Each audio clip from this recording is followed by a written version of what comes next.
রমরমিয়ে চলছিল হুক্কাবার, আর তার প্রতিবাদ করতেই শহর কলকাতার প্রিন্স আনভার শাহ রোডের একটি ক্যাফেতে একেবারে ধুন্ধুমার কাণ্ড।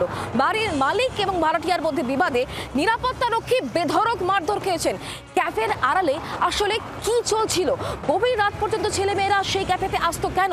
এখন এই প্রশ্নগুলোরই উত্তর খুঁজছে লেক থানার পুলিশ।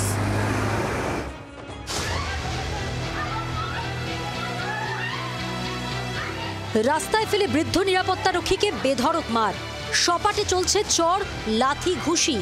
হারহীন ছবি খাস প্রিন্স আনোয়ার শাহ রোডে। খাস কলকাতায় হচ্ছেটা কি? কলকাতা কি মগের মুলুক? এই এলাকাতেই ঘটে গেছে সেই ঘটনা যেখানে অন্যায় বা অসামাজিক কাজকর্মের প্রতিবাদ করায় একজন প্রৌঢ় নিরাপত্তা রক্ষীকে প্রকাশ্য দিনের আলোয় রাস্তায় ফেলে বেদম মারধর করছে একদল যুবক যুবতী। 188/14A Prince Anwar Shah road, চারতলা বাড়ি। এই বাড়ির মালিক বনাম ভাড়াটিয়ার দ্বন্দ্বে ধুমধুমার বাঁধে দিনে দুপুরে। নিরাপত্তারক্ষীকে মারধরের পাশাপাশি ভেঙে দেওয়া হয় বাড়ির সামনে থাকা সিসিটিভি। অভিযোগ উঠছে ক্যাফের কর্মীদের বিরুদ্ধে। এই সিসিটিভিটাকে এখান থেকে রিমুভ করে দিল কে? আমরা কিন্তু এই সিসিটিভির ক্লিপিং পেয়েছি, যেখানে আমরা দেখছি যে সুব্রত পাল নিরাপত্তারক্ষী, তিনি প্রতিদিনের মতো গতকালও ওই সময় তার চেয়ারে বসে নিজের ডিউটি করছিলেন। তাকে এখান থেকে হাত ধরে হ্যাচড়াতে হ্যাচড়াতে একদল তরুণ তরুণী টেনে নিয়ে যায়।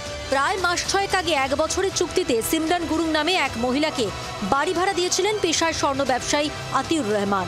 সেখানে গড়ে ওঠে একটি ক্যাফে, আর সেই থেকেই ঝামেলার সূত্রপাত। রবিবার তার চরমে পৌঁছয়। আমি এখানে চেয়ারে বসে আছি, হঠাৎ এসে মাথার উপরে মারবে। এই জায়গাটা কি দিয়ে? হাত দিয়েই মেরেছে। আর ওরা ঘিরে রেখেছে যে আমি যদি কিছু করতে যাই ওরা আটকাবে। অভিযোগ ক্যাফের নামে নাকি এখানে অবাধে চলছিল হুক্কাবার।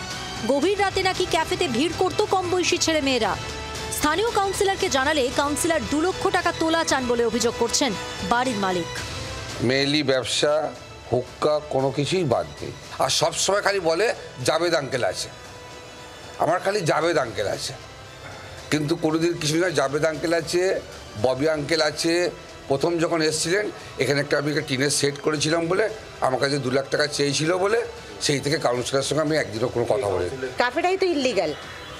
ওই যে বাড়ির নিচে ওরকমভাবে তো ক্যাফে হয় না। ওর লিগাল কাগজ দেখাতে বলুন, ও দেখাতে পারবে না। ওই যে নিচটা, ওটা ওই যে কার পার্কিংটাকে ও ঘিরে তৈরি করেছে। আমি যদি টাকা নিতাম তাহলে তো আর কোনো সমস্যা ছিল না। ক্যাফের মালিকের পাল্টা অভিযোগ, তাকে এবং ক্যাফের মহিলা কর্মীদের ধর্ষণের হুমকি দিয়েছেন বাড়ির মালিক। अतिकुर रहमान ने मेरी फीमेल स्टाफ्स को एंड इवन मुझे, हम जीन्स पहनते हैं, हम मॉडर्न कपड़े पहनते हैं बोल के रेप थ्रेट भी दिया है। জিজ্ঞাসাবাদের জন্য ক্যাফের 3 জন পুরুষ কর্মীকে আটক করেছে পুলিশ। একজন প্রায় 70 ছুঁই মানুষকে রাস্তায় এইভাবে ফেলে নির্বিচারে প্রহারকে আদৌ ভালো চোখে দেখছেন না এই এলাকার বাসিন্দারা। 24 ঘন্টার জন্য ক্যামেরা অরিন্দমের সঙ্গে অয়ন, কলকাতা। বাংলার আওয়াজ, বাঙালির আবেগ, জি 24 ঘন্টা।